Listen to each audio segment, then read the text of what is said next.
शनाया को नहीं पता था कि इन पहाड़ों की चोटियां इतनी ठंडी भी हो सकती हैं। शनाया ने अपने बैग में बहुत सारे कपड़े रखे हुए थे, लेकिन सभी कपड़े गर्मियों के लिए थे। वो सिर्फ एक जैकेट अपने साथ लेकर आई थी, जिसे उसने पहना, मगर वो फिर भी कांप रही थी। वहीं यश आचार्य एक भूरे रंग का पतला शॉल ओढ़े हुए एकदम सीधे खड़े थे और उनकी आंतरिक शक्तियां ठंड के प्रभाव को रोक रही थी। शनाया जानती थी अगर वो अपना हाथ यश आचार्य के हाथ में दे देगी तो उसे इतनी ठंड नहीं लगेगी, लेकिन वो उस इंसान के साथ अपना रिश्ता नहीं जोड़ना चाहती थी। भले ही किस्मत ने उन्हें फिर मिलाया हो, लेकिन वो नजदीकियों से बचना चाहती थी, इसलिए उसने मौसम की कड़वाहट को सहने की कोशिश की। यश आचार्य शनाया से आगे बेफिक्र होकर चल रहे थे, लेकिन असल में उन्हें शनाया के हर कदम की फिक्र थी। उन्हें आवाजें आसानी से सुनाई देती थी, इसलिए उन्होंने अपना ध्यान शनाया की सांस पर लगाया, क्योंकि शनाया बहुत जिद्दी थी। वो पहले ही यश आचार्य के करीब आने से इनकार कर चुकी थी और यश आचार्य बिना शनाया की अनुमति के उसकी कोई मदद नहीं कर सकते थे। लेकिन यश आचार्य फिर से शनाया को मनाने की कोशिश करते हुए कहते हैं, यहाँ मेरे पास आ जाओ। ये कहते ही यश आचार्य शनाया के थोड़ा करीब जाने की कोशिश करते हैं, लेकिन शनाया उनके हाथ को नजरअंदाज करके अपने कदम आगे बढ़ाते हुए यश आचार्य से कहती है, हमें समय बर्बाद न करते हुए आगे बढ़ते रहना चाहिए। वो क्या चीज है जो आप मुझे महल के अंदर दिखाना चाहते हैं? यश आचार्य कहते हैं, चलो अंदर जाकर बात करते हैं। जैसे ही दोनों महल के प्रवेश द्वार पर पहुंचते हैं, यश आचार्य शनाया को पीछे से सहारा देते हुए कहते हैं, शनाया मुझे तुम्हारी मदद करने दो। अंदर बहुत ज्यादा ठंड है, मुझे डर है बिना आध्यात्मिक शक्ति के तुम उसे नहीं झेल पाओगी। शनाया बिना कुछ कहे यश आचार्य के साथ महल के अंदर चली जाती है। महल के अंदर एक कोना छोड़कर सारा महल खाली था। शनाया का ध्यान उस कोने की तरफ जाता है जहां पेंटिंग्स रखी हुई थी, और उस पेंटिंग में एक औरत का चित्र बना हुआ था जो कि आदमी का हाथ पकड़कर खड़ी थी। हरे रंग की कमीज पहने हुए उस आदमी का शरीर लंबा, सुडौल और सुंदर था। शनाया इस पेंटिंग को देखकर हैरान हो जाती है, क्योंकि वो कोई और नहीं यश आचार्य थे और वो औरत शनाया थी। पेंटिंग उनकी पिछली जिंदगी की तस्वीर जैसी लग रही थी। कोई नहीं जानता था कि उन दोनों के अलावा शनाया अपनी पिछली जिंदगी में कैसी दिखती थी। तभी शनाया यश आचार्य को घूरती है, क्योंकि उसे नहीं पता था कि यश आचार्य इतनी अच्छी चित्रकारी कर सकते हैं। यश आचार्य शनाया से कहते हैं, इस कला को सीखने के लिए मैंने बहुत अभ्यास किया और हमारा चित्र बनाया। इतना कहते ही वो शनाया का हाथ पकड़कर आगे चलना शुरू करते हैं। शनाया उस चित्र को देखकर अपने दांत से जीभ दबा लेती है। शनाया को समझ नहीं आ रहा था कि यश आचार्य ने उसका चित्र बनाया है या अपनी मंगेतर का, क्योंकि शनाया एक क्लोन थी और हूबहू उनकी मंगेतर जैसी दिखती थी। तभी शनाया और यश आचार्य उन पेंटिंग्स के पीछे बने हुए ढांचे के पास जाते हैं। शनाया उस ढांचे को देखकर हैरान हो जाती है, क्योंकि वहां बहुत सारे पत्थरों से बना एक ताबूत रखा था जिसमें बर्फ भरी हुई थी। उस ताबूत के अंदर आंखें बंद करके एक सुंदर औरत ऐसे लेटी हुई थी मानो कोई अप्सरा गहरी नींद में सो रही हो। शनाया उस औरत के खूबसूरत चेहरे को नहीं बल्कि जाने पहचाने चेहरे को देखकर हैरान हो जाती है, क्योंकि ताबूत के अंदर लेटी हुई वो औरत पिछले जन्म की शनाया लग रही थी। वो ताबूत बड़े पारदर्शी पत्थरों और बर्फ से बना हुआ था, इसीलिए उसके आर पार देखा जा सकता था। शनाया यश आचार्य की तरफ देखते हुए सोचने लगती है कि ये जरूर उनकी मंगेतर की पेंटिंग है। तभी शनाया को याद आता है कि यश आचार्य 3000 साल पुरानी बूटी के बारे में बातें कर रहे थे। शायद उन्हें उम्मीद थी कि वो बूटी मरे हुए इंसान को जगा सकती है। वैसे तो इस घटना में शनाया का कोई दोष नहीं था, लेकिन जूनियर डॉक्टर रमेश की मंगेतर उस दिल के कारण मरी थी जो शनाया का था। उनके लिए शनाया जूनियर डॉक्टर रमेश की मंगेतर की मौत का कारण थी। पिछली जिंदगी में जूनियर डॉक्टर रमेश ने अपनी मंगेतर को जिंदा बचाने के लिए शनाया को बेहोश करके उसका दिल निकालने की कोशिश की थी। फिर इस जिंदगी में यश आचार्य शनाया को बचाने की कोशिश क्यों करेंगे? तभी शनाया सोचती है कि कहीं यश आचार्य ये सब उस 3000 साल पुरानी बूटी को पाने के लिए तो नहीं कर रहे हैं। तभी शनाया टेलीपोर्ट की शक्ति से खुद को वहां से गायब करना चाहती थी, लेकिन यश आचार्य को यकीन हो जाता है कि वो ही शनाया है, क्योंकि सिर्फ शनाया को ही टेलीपोर्ट और भेष बदलना इतनी अच्छी तरह से आता था। यश आचार्य से बातचीत के दौरान शायद शनाया ने उन्हें 3000 साल पुरानी बूटी के बारे में कुछ बताया था, इसीलिए उन्हें शनाया पर शक होता है कि शायद उसके पास 3000 साल पुरानी बूटी हो, इसलिए यश आचार्य उसे यहां लेकर आए थे। बहुत कोशिशों के बाद यशाचारी को पता चला था कि शनाया महर्षि के राज्य में है और वो तुरंत वहां पहुंच गए। किस्मत से शनाया ने अपनी बातचीत के दौरान यशाचारी को पूरा सच नहीं बताया था कि उसने वो बूटी अपनी अंगूठी में छिपा कर रखी है। अगर ये सच यशाचारी को पता होता तो वो उसे शनाया से कब का चुरा लेते। कुछ दिन पहले शनाया के सोने के बाद किसी ने उसके बैग की तलाशी ली थी, लेकिन शनाया का कोई भी सामान चोरी नहीं हुआ, पर वो चौकन्नी हो गई थी। शुरुआत में शनाया को लग रहा था कि यशाचारी को अपने किए पर पछतावा है, इसलिए वो शनाया के साथ इतना अच्छा व्यवहार कर रहे हैं। लेकिन जब उसे यशाचारी का असली इरादा पता चला तो सारी बातें साफ साफ नजर आने लगी। हालांकि शनाया यशाचारी के आसपास हमेशा ही सतर्क होकर रह रही थी, इस वजह से यशाचारी के हाथ कुछ नहीं लग पाया। जब शनाया उस कमरे में यशाचारी के साथ गई थी तब उसे ताबूत की ठंड महसूस हो रही थी, लेकिन यशाचारी ने अपनी आध्यात्मिक शक्ति से चारों तरफ गर्माहट फैला दी थी। और फिर शनाया का हाथ पकड़ते हुए उन्होंने कहा था, क्या तुम अपने वर्तमान शरीर में खुश हो? उस स्थिति में शनाया का हिलना डुलना भी मुश्किल था। फिर भी शनाया ने यशाचारी से कहा, मुझे शरीर पसंद हो या ना हो, इस बात से क्या फर्क पड़ता है? यशाचारी उस ताबूत में रखे शरीर को देखते हुए कहते हैं, शनाया, मैंने इस शरीर को आध्यात्मिक शक्ति से अब तक बचा कर रखा है। अगर तुम चाहो तो मैं तुम्हारे प्राण इस शरीर में डालकर तुम्हें तुम्हारा पिछला जीवन वापस दिला सकता हूं। कुछ देर चुप रहने के बाद यशाचारी शनाया के माथे की तरफ देखते हुए कहते हैं, इस शरीर के साथ तुम्हारे माथे के धब्बे भी ठीक हो जाएंगे और आध्यात्मिक शक्ति का प्रयोग करने के लिए तुम्हें लाल धब्बों की जरूरत नहीं पड़ेगी। इसके साथ ही कोई नहीं पहचान पाएगा कि तुम कौन हो। यह शरीर तुम्हें भागने से बचा सकता है। शनाया हमेशा से जानती थी कि यशाचारी को अपने आप पर बहुत भरोसा है, लेकिन उसे यह नहीं पता था कि अपने भरोसे के बल पर वो एक दिन खुद को भगवान समझने लगेंगे। यशाचारी ने पिछले जन्म में शनाया के शरीर का क्लोन बनाया था, जो कि हूबहू उसकी मंगेतर से मिलता था। इस वक्त वो जो कुछ भी शनाया के बारे में कह रहे थे सब बकवास था। वो सिर्फ अपनी मंगेतर को वापस पाना चाहती थी।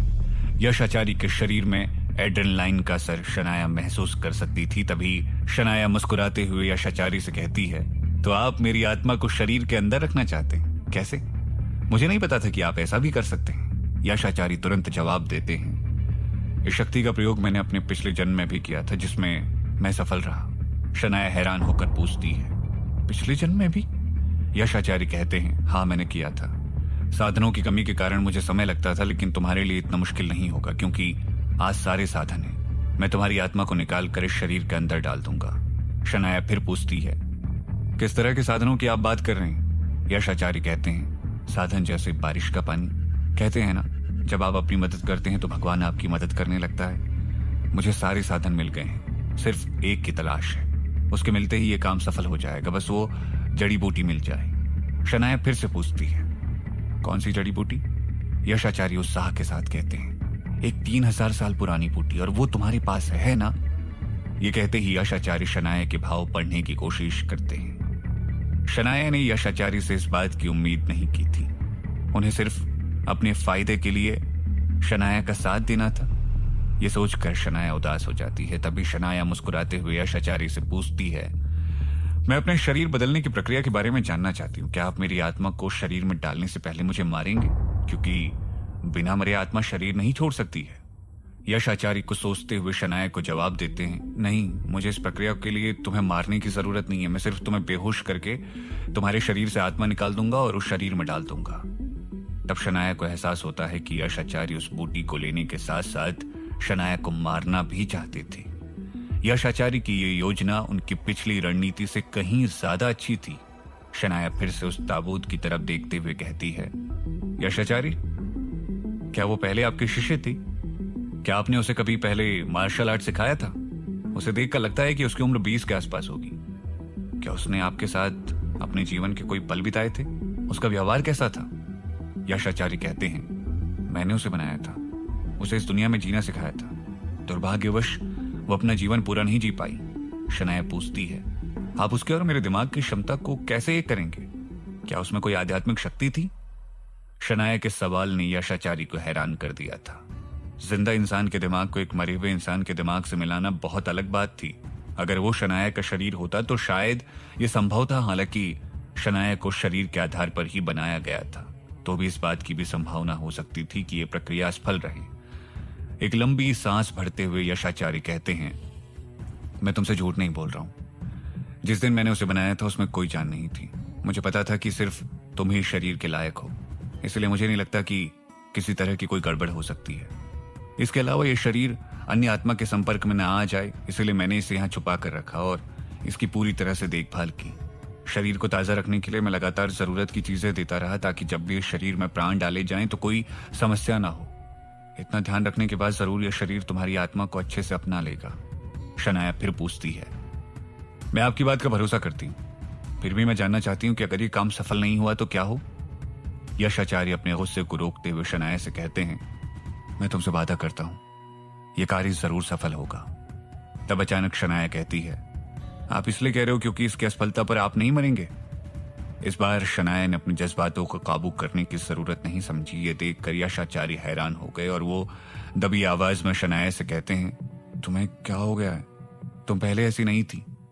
रॉ एजेंट होते हुए शनाया ने सीखा कि जोखिम उठाने से पहले उसके बारे में पूरी जांच पड़ताल कर लेनी चाहिए। हालांकि शनाया ज्यादातर खुद की जान की परवाह किए बिना भी मिशन पूरा कर लेती थी, लेकिन अब बात अलग थी।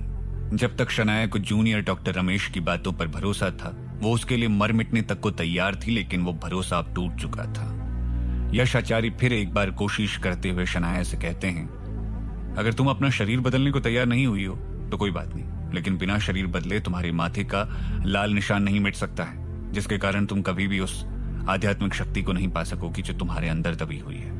क्या तुम यही चाहती हो? शनाया यशाचार्य की बात का कोई जवाब नहीं देती। यशाचार्य फिर भी शनाया को बहकाने की कोशिश करते रहे। कभी वो शनाया के लाल धब्बे के बारे में बात करते तो कभी उसके शरीर की क्षमता के बारे में। शनाया को सच्चाई पता थी, इसलिए यशाचार्य की कोई भी कोशिश उस पर काम नहीं कर सकती थी। फिर भी वो लगातार झूठ बोलते जा रही थी।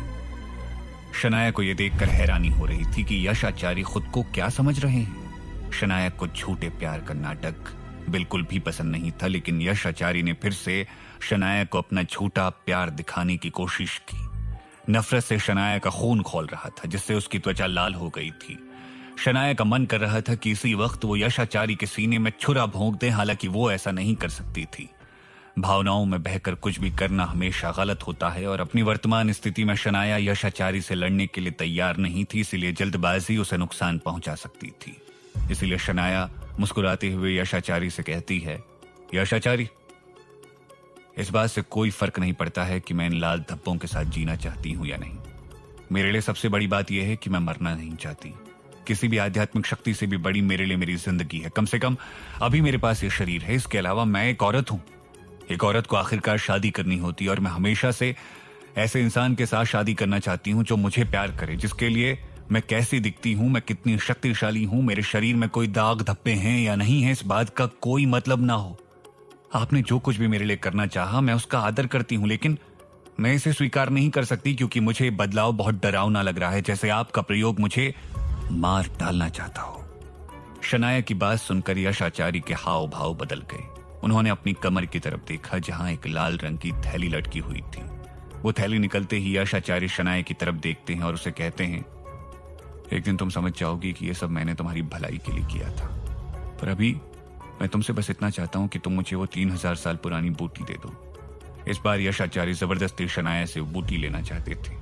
शनाया ने अपनी पूरी ताकत लगाकर उन्हें रोका। यशाचार्य कहते हैं, शनाया जिद मत करो, मुझे पता है वो तुम्हारे पास है। शनाया यशाचार्य का वार सहने के लिए तैयार थी। शनाया ने जैसे ही यशाचार्य पर वार करने की कोशिश की, एक ही झटके में यशाचार्य ने उसका हाथ तोड़ दिया। शनाया के टूटे हुए हाथ को देख करके यशाचार्य हैरान हो गए। क्या शनाया यशाचार्य का मुकाबला कर पाएगी या फिर उनके हाथों मारी जाएगी? जानने के लिए सुनते रहिए एक थी शिरीन, सिर्फ पॉकेट एफएम ऐप पर। शनाया अपने हाथ की परवाह किए बिना वहां से भागते हुए महल के बाहर आ गई थी। शनाया बहुत तेज दौड़ रही थी, लेकिन यशाचार्य की गति उससे भी तेज थी। यशाचार्य ने शनाया के निकलने के सारे रास्ते बंद कर दिए थे। शनाया को पकड़ते हुए यशाचार्य कहते हैं, मुझ पर भरोसा करो, मैंने ये सब तुम्हारे लिए किया, मुझे तुम्हारा हाथ ठीक करने दो। इतना सब होने के बाद कोई भी यशाचार्य पर भरोसा नहीं कर सकता था कि वो शनाया की मदद करेंगे, इसीलिए शनाया यशाचार्य के हाथों से अपना हाथ छुड़ाने की कोशिश करती रही। शनाया की टेलीपोर्टेशन शक्ति अभी काम नहीं कर रही थी। वो जगह बहुत मनहूसियत से भरी हुई थी। उसके हाथ पैर ठंडे पड़ गए थे। कुछ देर बाद उसने खुद को यशाचारी से दूर रखने की कोशिश की, लेकिन उसकी कोशिश कामयाब नहीं हो पाई। यशाचारी उसका हाथ पकड़कर उसे समझाने की कोशिश करते हैं, तभी दरवाजे से ताली बजाते हुए एक तीखी आवाज सुनाई पड़ती है। ये किस तरह की लड़ाई चल रही है? यशाचारी दरवाजे की तरफ देखकर हैरान हो जाते हैं। महर्षि दरवाजे पर खड़े थे। उनके काले लंबे बाल हवा से उड़ रहे थे और उनका बैगनी रंग का लबादा भी हवा से फड़फड़ा रहा था। सूरज की किरणों से उनका रूप सुनहरे रंग का लग रहा था। तभी वो आराम से उन दोनों की तरफ देखते हैं। महर्षि अपना हाथ बढ़ाते हुए शनाया से कहते हैं, जान, तुम यहां आओ मेरे पास। शनाया महर्षि से दूर भाग रही थी और वो उन्हें कभी नहीं देखना चाहती थी, लेकिन इस समय उनका आना शनाया के लिए खुशी की बात थी। कम से कम महर्षि के होने से यशाचारी शनाया का कुछ बिगाड़ तो नहीं सकते थे। यशाचारी को महर्षि का वहां आना बिल्कुल भी अच्छा नहीं लगा। वो घूरते हुए महर्षि से कहते हैं, मैं विनती करता हूं इस लड़की से बात करते हुए आप अच्छे शब्दों का प्रयोग करें। यशाचारी की इस अटपटी बात को सुनकर महर्षि धीमी आवाज में उससे पूछते हैं, अच्छे शब्दों का प्रयोग? मैं इसे पसंद करता हूं और ये मेरी मंगेतर है, इसलिए मुझे नहीं लगता है कि जान बोलने में कोई बुराई है। यशाचारी हैरानी से पूछते हैं, आपकी मंगेतर? इतने सालों में यशाचारी ने एक बार भी महर्षि को किसी महिला के आसपास नहीं देखा था और वो अचानक शनाया को अपनी मंगेतर बता रहे थे, जिससे यशाचारी के होश उड़ गए। महर्षि अपनी बातों को दोहराते हुए कहते हैं, मैं समझ सकता हूं, आपके लिए इस बात को हजम करना बहुत मुश्किल है। यशाचारी फिर से कहते हैं, नहीं, मेरा मतलब ये था कि आपकी मंगेतर कैसे हो सकती है? आप कैसी बातें कर रहे हैं? महर्षि लाइट की तरह तेजी से आते हैं, लेकिन वो यशाचारी को मारना नहीं चाहते थे। उनके अंदर इतनी शक्ति थी कि वो उस पूरी जगह को बर्बाद कर सकते थे। उनका निशाना वो ताबूत था जिसमें डॉक्टर जूनियर रमेश की मंगेतर का शरीर रखा हुआ था। अगर एक बार महर्षि उस बर्फ के ताबूत से टकराते तो पूरा ताबूत शरीर सहित टुकड़ों टुकड़ों में बढ़ जाता। फिर यशाचारी के लिए कभी भी अपनी मंगेतर को ठीक कर पाना संभव नहीं हो पाता। यशाचारी महर्षि के इरादे को देखकर डर गए थे, इसलिए उन्होंने तुरंत शनाया का हाथ छोड़ दिया और वो बर्फ के ताबूत की तरफ भागे। महर्षि को उस ताबूत पर वार करने से रोकने के लिए वो उनके सामने बाहें फैलाकर खड़े हो गए। महर्षि अपनी ऊर्जा की चरम सीमा पर थे और यशाचारी बचाव में जो बन पड़ता वो करने के लिए तैयार थे। महर्षि की ऊर्जा सुनहरे रंग की छाप छोड़ रही थी और यशाचारी का हरे रंग का सुरक्षा जाल, दोनों एक दूसरे के आमने सामने थे। दोनों के टकराने पर शनाया को बहुत तेज आवाज सुनाई थी। महर्षि की ऊर्जा का वार एक हथौड़े के वार की तरह महसूस हो रहा था और यशाचारी का हरे रंग का सुरक्षा कवच एक ढाल के समान था जो हथौड़े के वार को रोक रहा था। इस बार शोर इतना तेज था कि पूरा वातावरण गूंज उठा। ऐसा लग रहा था जैसे कोई लोहे की कील कानों के पर्दे फाड़ रही हो। तभी शनाया के कानों में भिनभिनाहट की आवाज आने लगी। उसका दिमाग सुन्न हो गया और उसने अपने दोनों हाथों को कानों पर लगाकर सर नीचे कर लिया। तभी एक हाथ शनाया के कमर की तरफ बढ़ा। चक्कर खाकर गिरने से पहले ही उसने शनाया को बचा लिया। वो हाथ बहुत गर्म था, जिससे शनाया के पूरे शरीर में गर्माहट भर गई। शनाया ने ऐसी गर्माहट कभी महसूस नहीं की थी। शनाया का शरीर नीचे झुका हुआ था। उसने अपनी झुकी हुई नजरों से सिर्फ बैगनी रंग का लबादा देखा, जिससे उसे पता चल गया कि वो महर्षि थे। महर्षि ने शनाया को अपने एक हाथ से पकड़ा हुआ था और सामने घायल यशाचारी ठीक होते ही महर्षि पर वार करते हैं। एक हाथ से लड़ने के बाद भी महर्षि यशाचारी से अधिक शक्तिशाली लग रहे थे और यशाचारी के वार का उन पर कोई असर नहीं हुआ। तभी महर्षि ने सुनहरे रंग के हथौड़े को यशाचारी की तरफ मारा, लेकिन यशाचारी को ये वार सहन करने के लिए बहुत मेहनत करनी पड़ी। जैसे ही यशाचारी ने अपनी आंखें खोली तो वो सुनहरे रंग का हथौड़ा उनके सामने से गायब हो गया था और एक शक्तिशाली वार उन्हें अपनी कमर पर महसूस हुआ, जिससे उनका संतुलन बिगड़ गया और वो घायल होकर जमीन पर गिर पड़े। फिर भी यशाचारी ने खड़े होने की कोशिश की ताकि वो महर्षि और शनाया को रोक सकें, जो कि दोनों दरवाजे से बाहर जा रहे थे। महर्षि के वार की आवाज अभी भी महल के अंदर गूंज रही थी। जाते जाते महर्षि पलटते हुए यशाचारी से कहते हैं, जब मैं अगली बार आऊंगा तो आप मुझे वही शराब देना। पर अगली बार मैं कुछ और चीजों का ध्यान रखूंगा।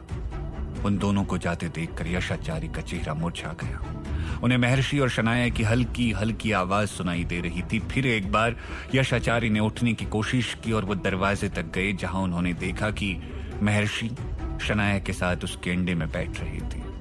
यशाचारी चिल्लाते हुए महर्षि से कहते हैं, आपने उसे कल ले जाने का वादा किया था। महर्षि हंसते हुए यशाचारी को जवाब देते हैं, मैं आपकी बात से सहमत हूं, क्योंकि मैं अपने शब्दों के खिलाफ जा रहा हूं। महर्षि की हंसी की गूंज चारों तरफ फैलने लगी और महर्षि शनाया के साथ पलक झपकते ही आसमान में गायब हो गए।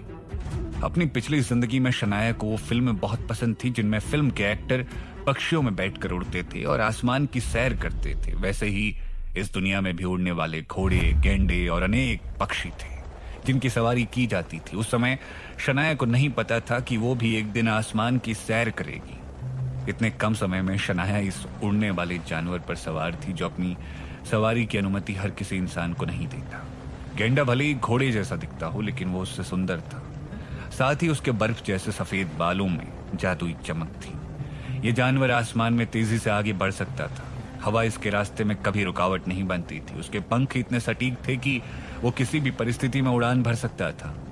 इस सवारी की सबसे अच्छी बात यह थी कि भले ही वो उसकी पीठ पर बैठे हुए थे, लेकिन उन्हें एक सोफे पर बैठने जैसा आराम मिल रहा था। शनाया और महर्षि दोनों आमने सामने बैठे थे। शनाया की नजर पीछे की तरफ थी और महर्षि की नजर आगे की ओर थी।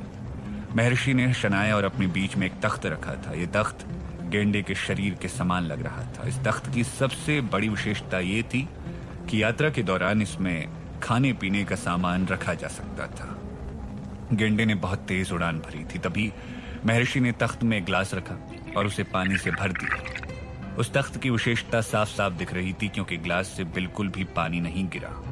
उड़ान के दौरान उस गेंडे ने अपने शरीर से एक हल्की सी चांदी की परत निकाली जो उन्हें तेज हवा से बचा रही थी। शनाया इस सुविधा को महसूस कर सकती थी क्योंकि अब उसके चेहरे पर हवा बहुत हल्की लग रही थी। गेंडे की सवारी का अनुभव बहुत शानदार था। यात्रा के दौरान शनाया लगातार नीचे देख रही थी। ग्लास के पानी की तरह वो किसी विचार पर अटकी हुई थी। महर्षि ग्लास को चारों तरफ से घुमाते हुए शनाया से पूछते हैं, इस ग्लास का कांच सुंदर है या तुम इसे घूर कर तोड़ना चाहती हो? शनाया अपने विचारों से वापस आते हुए उस ग्लास की तरफ देखती है और महर्षि से कहती है, कांच वास्तव में आकर्षक है। महर्षि शनाया से कहते हैं, यह सिर्फ आकर्षक ही नहीं बल्कि नायाब भी है, क्योंकि दुनिया में ऐसा कोई दूसरा कांच अब तक बन नहीं पाया है। शनाया बिना कुछ बोले सिर्फ महर्षि की बातों को सुन रही थी। महर्षि ने फिर उसकी तरफ देखा और कुछ सोचने लगे। शनाया महर्षि के आसपास सतर्कता से रहती थी और हमेशा भागने की तैयारी करती थी। वो कई बार सफलतापूर्वक भाग भी गई थी, लेकिन महर्षि ने उसे पकड़ लिया था। पर इस बार ऐसा लग रहा था कि वो अब और नहीं भागना चाहती। महर्षि को शनाया पर भरोसा नहीं था, लेकिन वो जानते थे कि यशाचारी के डर से वो अब और नहीं भागेगी। इसलिए उन्होंने एक और ग्लास निकालकर उसमें फलों का रस डाला और उसे चखा। महर्षि के सामने बैठी शनाया भी अपने ग्लास में फलों का रस डालकर पीती है। शनाया महर्षि को घूरते हुए पूछती है, इन फलों के रसों में इतनी खुशबू कैसे है? महर्षि कहते हैं, ये बच्चों के लिए उपयोगी है। ये फलों का रस तुम्हारे दिमाग को शांत रखेगा। तभी महर्षि शनाया के ग्लास की तरफ इशारा करते हुए कहते हैं, ये ग्लास मेरे लिए बना है। मेरे अलावा इसका इस्तेमाल कोई और नहीं कर सकता है। शनाया अपना ग्लास आगे बढ़ाती है। वो महर्षि से नाराज नहीं थी क्योंकि उसने महर्षि से कभी भी अच्छे व्यवहार की आशा नहीं की थी। इतने में अंगूठी अचानक अपनी आंखें खोलती है और वो शनाया से कहती है, फिर से सोच में मत डूबो। क्या तुम मरना चाहती हो? तुम महर्षि के सामने ख्यालों में कैसे खो सकती हो? ये सुनते ही शनाया को होश आता है। वो अंगूठी के ऊपर अपना हाथ रखती है, फिर अपने सामने बैठे महर्षि की तरफ देखती है। तभी परीक्षा के बारे में सोचकर कुछ देर के लिए उसका दिल धड़कना बंद हो जाता है। महर्षि टकटकी लगाकर शनाया की तरफ देख रहे थे। उनकी नजरों में कुछ ऐसा था जिसे समझना मुश्किल था। शनाया ने अपनी आंखें बंद की और कुछ देर बाद जब उसने आंखें खोली तो उसके चारों तरफ सिर्फ बादलों का घेरा था।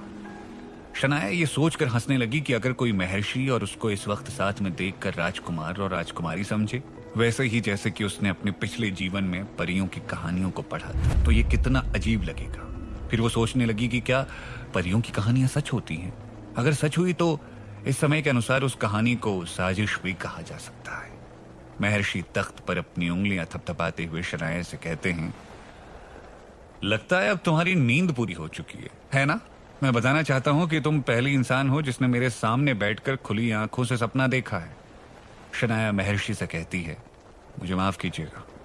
महर्षि शनाया से पूछते हैं, तुम्हारी इस थकान का कारण यशाचारी थे या वो बर्फीली जगह जहां की ठंडक तुम्हारे शरीर में बस चुकी है? शनाया अपनी भौं उठाते हुए पूछती है, क्या इन दोनों में कोई अंतर है? महर्षि शनाया का जवाब देते हुए कहते हैं, हाँ अंतर तो है। यश आचार्य के कारण तुम दुखी थी क्योंकि उन्होंने तुम्हारे साथ अच्छा व्यवहार नहीं किया, लेकिन उस जगह की ठंडक तुम्हारे शरीर पर असर डाल रही थी जिससे तुम सोच नहीं पा रही थी कि क्या करना सही है और क्या गलत है ना? शनाया ने महर्षि की बात का कोई जवाब नहीं दिया। महर्षि शनाया की उदासी का कारण जानने की इच्छा के साथ शनाया से पूछते हैं, तो मेरे सवाल का जवाब क्यों नहीं दे रही हो? शनाया उनसे कहती है, इस बात का मेरी परीक्षा से कोई लेना देना नहीं है। इतना कहते ही शनाया अपनी आंखें बंद कर लेती है और फिर कहती है, जो भी सवाल मेरी परीक्षा के दायरे के बाहर हैं उनका जवाब देना मैं जरूरी नहीं समझती। ये सुनते ही महर्षि चुप हो जाते हैं। शनाया से बातचीत के दौरान महर्षि को महसूस होता है कि उन्हें शनाया के अलावा आज तक कोई ऐसा नहीं मिला जो उनसे ना डरता हो।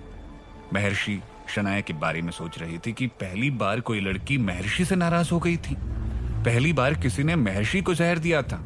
इसके अलावा पहली बार कोई लड़की उनसे प्यार करने की बजाय पीछा छुड़ाने की कोशिश कर रही थी। तब महर्षि ने महसूस किया कि शनाया बाकी लड़कियों से अलग है और वो उसे ऐसे ही जाने नहीं दे सकते।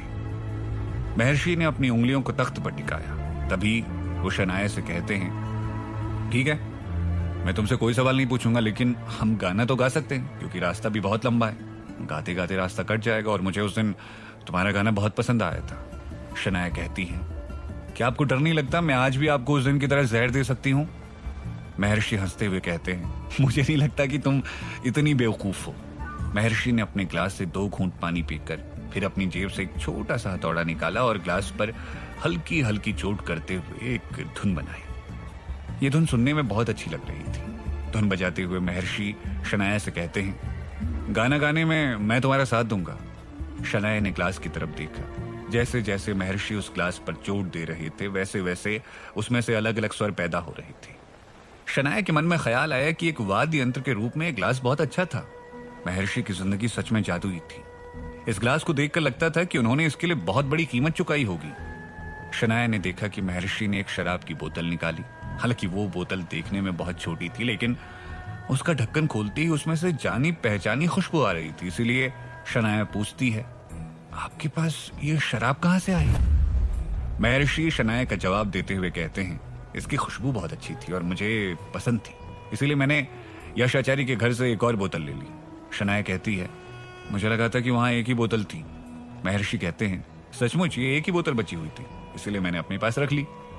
महर्षि के अनुसार शराब की बोतल को यश आचार्य ने तहखाने में जमीन के नीचे गाड़ा हुआ था और उसकी रक्षा के लिए गुप्त मंत्र का प्रयोग भी किया था। महर्षि ने शनाया को बताया कि होश आने के बाद उनके मन में यश आचार्य के लिए बहुत नाराजगी थी, लेकिन शराब की दूसरी बोतल मिलते ही उनका सारा गुस्सा शांत हो गया। हालांकि शनाया को उनकी एक भी बात पर भरोसा नहीं था। महर्षि शनाया की तरफ देखते हुए मुस्कुराकर कहते हैं, इस बात पर हैरान होने की कोई जरूरत नहीं है। यश आचार्य एक सज्जन इंसान है और अपनी चीजें छुपाना कोई बुरी बात नहीं होती। शनाया मन ही मन यश आचार्य के बारे में सोचती है। शनाया एक भी शब्द यश आचार्य के बारे में अब सुनना नहीं चाहती थी। वो उनके साथ बिताए हुए सारे पलों को भूलने की कोशिश कर रही थी, लेकिन उस शराब की खुशबू ने उसकी सारी यादों को ताजा कर दिया था।